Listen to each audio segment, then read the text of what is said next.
भारत में उत्तर से लेकर दक्षिण और पूरब से लेकर पश्चिम तक अनेकों मंदिर हैं। ये मंदिर अलग अलग देवी देवताओं को समर्पित हैं और अलग अलग कालखंड में इनकी स्थापना हुई और इन सभी मंदिरों की अपनी एक अलग कहानी भी है। इन मंदिरों से लोगों की न सिर्फ आस्था जुड़ी हुई है बल्कि अनेकों परिवारों का पालन पोषण भी इनके द्वारा होता आ रहा है। ऐसा ही एक मंदिर स्थित है भारत के पश्चिमी छोर पर, जिसका एक लंबा इतिहास और दिलचस्प सफर रहा है। जी हाँ, हम बात कर रहे हैं गुजरात के वेरावल में लोकेटेड फेमस और हिस्टोरिकल हिंदू टेम्पल यानी सोमनाथ मंदिर या देव पाटन की, जिसका इंपॉर्टेंस रिलीजन, कल्चर और मिथोलॉजी के साथ साथ हिस्ट्री में भी काफी सिग्निफिकेंट रहा है। ये टेम्पल हिंदूज की मोस्ट सेक्रेड पिलग्रिमेज साइट्स में से एक है और इसे लॉर्ड शिवा के 12 ज्योतिर्लिंग श्राइन्स में से सबसे पहला ज्योतिर्लिंग माना जाता है। अक्सर जब हम मॉन्यूमेंट्स की बात करते हैं तो उसको कब और किसने बनवाया इसका जिक्र जरूर होता है, पर गुजरात का ये सोमनाथ टेम्पल अपने कंस्ट्रक्शन के मामले में एकदम यूनिक है, क्योंकि हिंदू मिथोलॉजी के अकॉर्डिंग सबसे पहले सोमनाथ टेम्पल का स्ट्रक्चर किसी मानव ने नहीं बल्कि खुद लॉर्ड सोम या मून गॉड ने कंस्ट्रक्ट किया था। हालांकि अगर हिस्टोरिकल पॉइंट ऑफ व्यू से भी देखें तो 1951 के अपने फाइनल कंस्ट्रक्शन से पहले इसे कई बार डिस्ट्रॉय किया गया और कई अलग अलग रूलर्स ने इसे रिकंस्ट्रक्ट कराया। लेकिन अभी भी ये अनक्लियर है कि सोमनाथ टेम्पल के फर्स्ट स्ट्रक्चर को एग्जैक्टली कब बनाया गया, जो फर्स्ट मिलेनियम के अर्ली सेंचुरी से 9th सेंचुरी सीई के बीच माना जाता है। अगर बात करें स्ट्रक्चर की तो ये टेम्पल 3 मेजर पार्ट्स में डिवाइडेड है, यानी गर्भगृह, सभा मंडप और नृत्य मंडप। साथ ही इसकी पीक की ऊंचाई 150 फीट है और पीक पर लगे अर्न का वेट 10 टन है। इसके अलावा टेम्पल का मेन फ्लैग 27 फीट की ऊंचाई का है। तो दोस्तों आइए बिना किसी देरी के समझते हैं इस ग्रेट आर्किटेक्चरल मार्वल के दिलचस्प इतिहास को। History of Somnath. दोस्तों, सोमनाथ की साइट एंशिएंट टाइम से ही एक पिलग्रिमेज साइट रही है, जिसकी वजह थी इसका एक त्रिवेणी संगम होना, यानी कपिला, हिरन और सरस्वती रिवर का कॉन्फ्लुएंस। और मिथोलॉजी के हिसाब से कहा जाता है कि जब एक कर्स के चलते मून गॉड सोम अपनी लस्टर यानी चमक खो देते हैं, तब इसी साइट पर सरस्वती रिवर में नहाने से उन्हें अपना लस्टर वापस मिल जाता है, यानी जिसे हम वैक्सिंग और वेनिंग ऑफ मून के नाम से जानते हैं। इंटरेस्टिंग बात यह है दोस्तों कि इसी ट्रेडिशन के चलते इस टाउन का नाम प्रभास यानी लस्टर पड़ा। इस टाउन के ऑल्टरनेटिव नेम्स जैसे सोमेश्वर या सोमनाथ भी इसी ट्रेडिशनल टेल से अराइज हुए हैं। हालांकि सोमेश्वर नाम का हिस्ट्री में मेंशन 9th सेंचुरी के स्टार्टिंग से देखने को मिला। इसका मेंशन 805 से 833 एडी तक रूल करने वाले गुर्जर प्रतिहार किंग नागभट्टा II के रिकॉर्ड्स में मिलता है, जिसमें कहा गया है कि उन्होंने सौराष्ट्र में कई पिलग्रिमेज साइट्स विजिट की, इंक्लूडिंग सोमेश्वर। हालांकि इस रिकॉर्ड पर हिस्टोरियन रोमिला थापर कहती हैं कि ये रिकॉर्ड्स टेम्पल एग्जिस्टेंस को इंप्लाई नहीं करते हैं और उस समय तक ये बस एक पिलग्रिमेज साइट मात्र ही था। हालांकि ऐसा माना जाता है कि पॉसिबली चालुक्य किंग मूलराज ने सोम यानी मून गॉड को डेडिकेटेड टेम्पल्स पहली बार इस साइट पर 997 सीई में बनाए। लेकिन कुछ हिस्टोरियंस ये भी मानते हैं कि शायद मूलराज ने बस पहले से बने एक स्मॉलर टेम्पल को रेनोवेट कराया होगा। 1950 के बाद हुए सोमनाथ साइट के एक्सकेवेशंस ने सोमनाथ टेम्पल के अर्लीस्ट नोन वर्जन्स के कुछ फैक्ट्स को रिवील किया। एक्सकेवेशंस में एक 10th सेंचुरी टेम्पल के फाउंडेशन स्टोन्स मिले और साथ ही एक टेम्पल के वेल डेकोरेटेड वर्जन के नोटेबल ब्रोकिंग पार्ट्स और डिटेल्स मिले, जिसे गुजराती हिस्टोरियन मधुसूदन ढाकी महमूद गजनी द्वारा डिस्ट्रॉय किया हुआ टेम्पल मानते हैं। साथ ही एक्सकेवेशन करने वाले आर्कियोलॉजिस्ट बीके थापर कहते हैं कि 9th सेंचुरी में सोमनाथ पाटन पर एक टेम्पल स्ट्रक्चर डेफिनेटली था, हालांकि उससे पहले ऐसा कुछ नहीं था। The invasion of Mahmud of Ghazni. Somnath को लेकर सबसे इनफेमस इवेंट 1026 में हुआ, जब भीमा I के रूल में Turkish Muslim ruler Mahmud of Ghazni ने सोमनाथ टेम्पल को रेड और प्लंडर किया। साथ ही टेम्पल की ज्योतिर्लिंग को भी तोड़ दिया गया और इस लूट में गजनी अपने साथ 20 मिलियन दिनार्स की वेल्थ ले गया। हालांकि 1038 एडी के गोवा के एक कदम्ब किंग के इंस्क्रिप्शन पर रिलाई करते हुए रोमिला थापर मानती हैं कि 1026 के गजनी के रेड के बाद टेम्पल की कंडीशन अनक्लियर है, क्योंकि ये इंस्क्रिप्शन टेम्पल की कंडीशन या गजनी के रेड्स पर पजलिंगली साइलेंट था। इस इंस्क्रिप्शन से पता चलता है कि टेम्पल को सिर्फ 12 इयर्स में क्विकली रिपेयर किया गया था और 1038 आते आते फिर से ये एक एक्टिव पिलग्रिमेज साइट बन गया था। रोमिला थापर इसका ये मतलब निकालती हैं कि गजनी रेड में टेम्पल का कंप्लीट डिस्ट्रक्शन न होकर शायद सिर्फ डेसिक्रेशन हुआ हो। खैर, महमूद ऑफ गजनी की 1026 एडी की इस रेड को 11th सेंचुरी के पर्शियन स्कॉलर अल-बरूनी ने भी कंफर्म किया था। अल-बरूनी महमूद ऑफ गजनी के कोर्टियर थे और उन्होंने 1017 से 1030 एडी के बीच कई ओकेजन्स पर महमूद के ट्रूप्स को अकंपनी किया। इसके अलावा अल-बरूनी रेगुलर इंटरवल्स में north west Indian subcontinent region में भी रहे थे। अल-बरूनी के साथ साथ 1026 सीई की इस रेड को और भी कई इस्लामिक हिस्टोरियंस जैसे गर्दीजी, इब्न जाफिर और इब्न अलाथिर ने भी कंफर्म किया है। अल-बरूनी ने यह लिखा है कि महमूद ने सोमनाथ टेम्पल को डिस्ट्रॉय किया और उसके रेड्स का मोटिव सिर्फ टेम्पल को प्लंडर करना ही नहीं बल्कि एक ट्रू मुस्लिम के राइचियस आइकोनोक्लाज्म को सेटिस्फाई करना भी था। और महमूद जब वापस गजनी लौटा तो वो हिंदू टेम्पल्स के कॉस्टली स्पॉइल से लेडन था। हालांकि अल-बरूनी इन रेड्स को ऑब्लिकली क्रिटिसाइज करते हैं, जिसकी वजह थी इंडियन प्रॉस्पेरिटी का रूइन किया जाना। रेड्स की वजह से सभी फॉरेनर्स को लेकर हिंदूज में एंटेगनिज्म का डेवलप होना और साथ ही महमूद के कॉन्कर्ड रीजन से हिंदू साइंसेस के स्कॉलर्स का लार्ज स्केल पर डिपार्चर करना। बरूनी के अलावा साउथ एशियन हिस्ट्री और Islamic studies scholar Jamal Malik के अकॉर्डिंग 1026 में गुजरात के well known pilgrimage Somnath temple के डिस्ट्रक्शन ने महमूद की आइकन ऑफ इस्लाम के रोल को क्रिएट करने में मेजर रोल प्ले किया। साथ ही इस टेम्पल का डिस्ट्रक्शन इस्लामिक आइकोनोक्लाज्म के पर्शियन स्टोरीज में एक क्रूशल टॉपिक बन गया। 11th सेंचुरी और उसके बाद के कई इस्लामिक हिस्टोरियंस ने अपने पब्लिकेशंस में सोमनाथ के डिस्ट्रक्शन को एक राइचियस एग्जाम्पलरी डीड के फॉर्म में इंक्लूड किया। एक तरफ जहां इस बात ने पर्शियन साइड को एपिक ऑफ कॉन्क्वेस्ट की कल्चरल मेमोरी के थ्रू इंस्पायर किया और इन्हीं स्टोरीज और क्रॉनिकल्स ने महमूद को पर्शिया में मुस्लिम्स के एग्जाम्पलरी हीरो और इस्लामिक वॉरियर के स्टेटस पर एलिवेट किया, तो वहीं सोमनाथ ने हिंदूज को अपने रिकवरी, रीबिल्डिंग की टेल्स और एपिक्स ऑफ रेजिस्टेंस के थ्रू इंस्पायर किया। हालांकि 1169 के एक इंस्क्रिप्शन के रिकॉर्ड्स के अनुसार 1143 से 1172 एडी तक रूल करने वाले कुमारपाला ने वुडन टेम्पल को रिप्लेस कर सोमनाथ टेम्पल को एक्सीलेंट स्टोन वर्क के साथ रीबिल्ड किया और इसमें जूल्स स्टड कराए।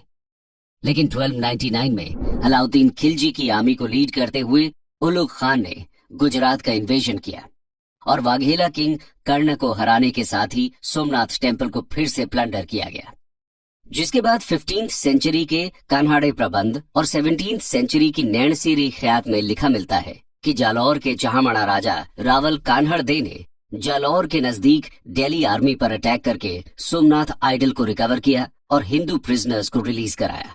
लेकिन कई और सोर्सेज का मानना है कि आइडल को दिल्ली ले जाया गया था और वहां पर उसे मुस्लिम्स के पैरों से क्रश कराया गया। ऐसा क्लेम करने वाले सोर्सेज में अमीर खुसरो का खज़ैनुल फुतुह, जियाउद्दीन बर्नी का तारीख फिरोजी शाही और जीना प्रभा सूरी का विविध तीर्थ कल्प जैसे कंटेम्पररी और नियर कंटेम्पररी सोर्सेज शामिल हैं।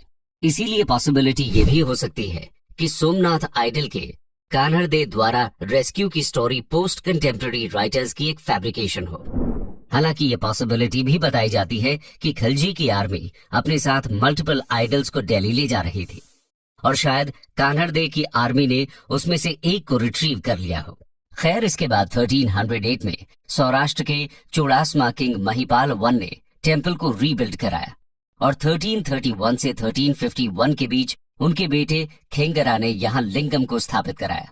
हालांकि एक बार फिर 1395 में मंदिर को दिल्ली सल्तनत के अंडर गुजरात के लास्ट गवर्नर जफर खाना ने डिस्ट्रॉय किया और आने वाले कुछ ही सालों में फिर से 1451 में गुजरात के सुल्तान महमूद बेगड़ा ने टेम्पल को डेसिक्रेट किया। मुस्लिम रूलर्स के कंटिन्यूअस रेवेजेस झेलने वाला ये टेम्पल मुगल पीरियड में भी सेफ नहीं रहा और 1665 में मुगल एम्परर औरंगजेब ने बाकी टेम्पल्स के साथ ही सोमनाथ टेम्पल को भी डिस्ट्रॉय करने के ऑर्डर्स दिए। औरंगजेब ने साथ ही ये वार्निंग भी दी थी कि अगर हिंदूज ने टेम्पल में वर्शिप को दोबारा रिवाइव किया तो टेम्पल को कंप्लीटली डिमोलिश कर दिया जाएगा। हालांकि नॉर्दर्न इंडिया में मराठा एक्सपेंशन के चलते कई डिटीरियोरेटेड टेम्पल्स को रिवाइव किया गया और 1783 में इंदौर की महारानी अहिल्याबाई होलकर ने सोमनाथ टेम्पल को रीबिल्ड कराया। आज इस टेम्पल को ओल्ड सोमनाथ या अहिल्याबाई मंदिर के नाम से जाना जाता है, जो मेन सोमनाथ मंदिर से 200 मीटर की दूरी पर स्थित है। दोस्तों, इस तरह मिडीवल पीरियड में सोमनाथ मंदिर ने अनेकों आक्रमणों का सामना किया। अब आगे देखते हैं ब्रिटिश राज के समय इसके इतिहास को। वैसे तो उस दौरान बहुत खास डेवलपमेंट नहीं हुए, लेकिन ब्रिटिश राज के time proclamation of the gates एक फेमस इवेंट रहा। आइए जानते हैं इसके बारे में। British Raj and Somnath. दोस्तों, 1842 में ब्रिटिश इंडिया के गवर्नर जनरल लॉर्ड एलनब्रो ने proclamation of the gates issue किया, जिसके तहत उन्होंने अफगानिस्तान में काबुल की बैटल फाइट कर रही ब्रिटिश आर्मी को ये ऑर्डर्स दिए कि वो गजनी होते हुए इंडिया आए और महमूद ऑफ गजनी के टूम से सैंडलवुड गेट्स को वापस इंडिया लेकर आए। ऐसा माना जाता था कि ये गेट्स महमूद सोमनाथ टेम्पल के प्लंडर के टाइम यहां से ले गया था और एलनब्रो के इंस्ट्रक्शंस के चलते जनरल विलियम नॉट ने सितंबर 1842 में गेट्स को रिमूव कर लिया और 6th जाट लाइट इन्फेंट्री की एक पूरी रेजिमेंट को वो गेट्स इंडिया लाने के काम में लगाया गया। हालांकि इंडिया आने पर वो गेट्स ना तो गुजरात डिजाइन के पाए गए और ना ही इंडियन डिजाइन के। साथ ही वो गेट्स सैंडलवुड के न होकर गजनी नेटिव देवदार ट्रीज के थे, जिसके चलते इन्हें सोमनाथ से ऑथेंटिक नहीं माना गया। हालांकि ये गेट्स आज भी आगरा फोर्ट के आर्सेनल स्टोर रूम में प्लेस्ड हैं। आइए अब आगे बढ़ते हैं और पोस्ट इंडिपेंडेंस पीरियड में हुए सोमनाथ टेम्पल के रिकंस्ट्रक्शन की बात करते हैं। Reconstruction during 1950 to 1951। दोस्तों, इंडिपेंडेंस के पहले वेरावल जूनागढ़ स्टेट का पार्ट था, जिसके रूलर ने 1947 में पाकिस्तान ज्वाइन करने का फैसला कर लिया था। इंडिया ने इस एक्सेशन को कंटेस्ट किया और एक रेफरेंडम ऑर्गेनाइज करने के बाद जूनागढ़ को एनेक्स कर लिया गया, जिसके बाद 12 नवंबर 1947 को इंडिया के डेप्यूटी प्राइम मिनिस्टर वल्लभ भाई पटेल स्टेट स्टेबलाइजेशन के लिए आर्मी को डायरेक्ट करने जूनागढ़ जाते हैं। उसी विजिट में उन्होंने एक बार फिर से सोमनाथ टेम्पल के रिकंस्ट्रक्शन के ऑर्डर्स दिए और इसके बाद जब पटेल, के.एम. मुंशी और कांग्रेस के बाकी लीडर्स सोमनाथ के कंस्ट्रक्शन के प्रपोजल को लेकर गांधी जी के पास पहुंचे तो गांधी जी ने इस मूव को सपोर्ट किया। साथ ही उनका कहना था कि रिकंस्ट्रक्शन में लगने वाला पैसा पब्लिक से कलेक्ट किया जाए और टेम्पल को स्टेट से फंडेड नहीं होना चाहिए। जहां एक तरफ प्रोजेक्ट से एसोसिएट होना गांधी जी ने खुद के लिए प्राउड मोमेंट बताया था, तो वहीं रेनोवेशन से पहले ही गांधी और पटेल की डेथ हो गई, जिसके बाद कंस्ट्रक्शन का काम फिर के.एम. मुंशी के अंडर कंटिन्यू रहा, जो कि उस समय प्राइम मिनिस्टर पंडित जवाहरलाल नेहरू के कैबिनेट में food and civil supplies minister थे। कंस्ट्रक्शन फेज में अक्टूबर 1950 में रूइंस को पुल डाउन किया गया। साथ ही टेम्पल साइट पर प्रेजेंट मॉस्क को कंस्ट्रक्शन व्हीकल्स की हेल्प से कुछ किलोमीटर्स दूर शिफ्ट कर दिया गया और फाइनली 11 मई 1951 को के.एम. मुंशी के इनविटेशन पर रिपब्लिक ऑफ इंडिया के फर्स्ट प्रेसिडेंट राजेंद्र प्रसाद ने टेम्पल के लिए इंस्टॉलेशन सेरेमनी को परफॉर्म किया। दोस्तों, इस हिस्टोरिकली सिग्निफिकेंट टेम्पल की हिस्ट्री को समझने के लिए सोमनाथ टेम्पल साइट और कोस्ट लाइन को आर्कियोलॉजिकल एविडेंसेस के लिए कई बार एक्सकेवेट किया गया। आइए समझते हैं इस मॉन्यूमेंट के आर्किटेक्चरल हिस्ट्री को। Architectural history. दोस्तों, सबसे मेजर एक्सकेवेशन टेम्पल के पोस्ट इंडिपेंडेंस रिकंस्ट्रक्शन के पहले 1950-51 में कंप्लीट किया गया, जिसे आर्कियोलॉजिकल सर्वे ऑफ इंडिया के डायरेक्टर्स में से एक बी.के. थापर लीड कर रहे थे। बी.के. थापर की स्टडी ने 10th सेंचुरी या उससे पहले के एक लार्ज टेम्पल के डायरेक्ट और सब्सटैंशियल एविडेंस प्रेजेंट किए। साथ ही थापर ने यह एस्टिमेट किया कि ओल्डर टेम्पल लगभग 9th सेंचुरी का बना हुआ है। तो वहीं दूसरी तरफ इंडियन टेम्पल आर्किटेक्चर के स्कॉलर ढाकी के अकॉर्डिंग ये कंस्ट्रक्शन 10th सेंचुरी में 960 से 973 सीई के बीच हुआ था। इसके अलावा थापर स्टडी में कई आर्टिफैक्ट्स और रूइंस एंशिएंट स्क्रिप्ट के एविडेंसेस के साथ पाए गए, जो बेसिकली ब्राह्मी या उसके बाद की प्रोटो नागरी या नागरी स्क्रिप्ट्स थी। दोस्तों, एंशिएंट स्क्रिप्ट्स में मिले ये एविडेंसेस सोमनाथ पाटन की एंटिक्विटी को लगभग फर्स्ट मिलेनियम कंफर्म करते हैं। हालांकि दोबारा सोमनाथ टेम्पल के पास कुछ सोमनाथ पाटन साइट्स को 1970s में M.K. धावलिकर और Z.D. अंसारी की लीड में एक्सकेवेट किया गया। इस बार कई लोकेशंस पर डीपर डिगिंग्स की गईं, जिसने ह्यूमन सेटलमेंट के 5 पीरियड्स के एविडेंस रिपोर्ट किए। इसके बाद 1992 में M.K. धावलिकर और इंडस वैली स्टडीज के लिए फेमस आर्कियोलॉजिस्ट ग्रेगरी पॉशल ने प्रभाष पाटन पर अपनी आर्कियोलॉजिकल डिस्कवरीज के एनालिसिस की रिपोर्ट सबमिट की, और इनकी एनालिसिस में Somnath site pre second millennium BCE period से ही एंशिएंट ह्यूमन सेटलमेंट के एविडेंसेस शो करती है। साथ ही उन्होंने इसमें एक पीरियड को प्री हड़प्पन फेज के फॉर्म में भी डेट किया है। लेकिन ये डिस्कवरीज या तो सिरेमिक्स थी या वेयर्स और ज्वेलरी, यानी उन्हें कोई भी एंशिएंट टेम्पल पार्ट्स नहीं मिले थे। दूसरी तरफ चार्ल्स हर्मन की क्रिटिकल रिव्यू के अकॉर्डिंग जो भी एविडेंसेस अवेलेबल थे, उनमें से कोई भी pre first millennium BCE era के सोसाइटी और कल्चर से डायरेक्ट लिंक्ड नहीं था। लेकिन वो कहते हैं कि इस बात के परसुएसिव एविडेंस मिलते हैं कि प्रभास पाटन एक अर्ली हड़प्पन साइट थी, जहां सेडिमेंट्री फार्मिंग के साथ कैटल शीपिंग भी प्रैक्टिस की जाती थी। हालांकि इसके अलावा जो प्रभास पाटन माउंट्स एक्सकेवेट किए गए वो 2000 से 1800 BCE के कंटिन्यूड पोस्ट हड़प्पन सेटलमेंट्स के एविडेंस शो करते हैं। कंक्लूजन। दोस्तों, ये थी कहानी इस फेमस मॉन्यूमेंट की, जो हिस्टोरिकल इंसिडेंट्स के साथ साथ हिंदुइज्म के फ्रीक्वेंट अप एंड डाउन का भी इंपॉर्टेंट सिंबल रहा। कई फॉरेन इन्वेजन्स और स्ट्रक्चरल डैमेजेस के बाद भी इस टेम्पल का एक एक्टिव पिलग्रिमेज साइट बने रहना न सिर्फ इस मंदिर की इंपॉर्टेंस को बल्कि हिंदुइज्म के रेजिलिएंट नेचर को भी रिप्रेजेंट करता है। इसके अलावा इस टेम्पल के रिकंस्ट्रक्शंस कंटेम्पररी इंडियन सोसाइटी के कल्चरल हेरिटेज और कल्चरल मेमोरी को बनाए रखने के एफर्ट्स को भी दिखाता है। दोस्तों, सोमनाथ टेम्पल के टूरिज्म को बढ़ाने के लिए और लोकल पॉपुलेशन के वेलफेयर को इंश्योर करने के लिए उस रीजन में मॉनेटरी इन्वेस्टमेंट्स एक बड़े बूंद साबित होंगे, और प्रेजेंट गवर्नमेंट द्वारा इस दिशा में लिए जा रहे इनिशिएटिव्स वाकई प्रेजवर्दी हैं।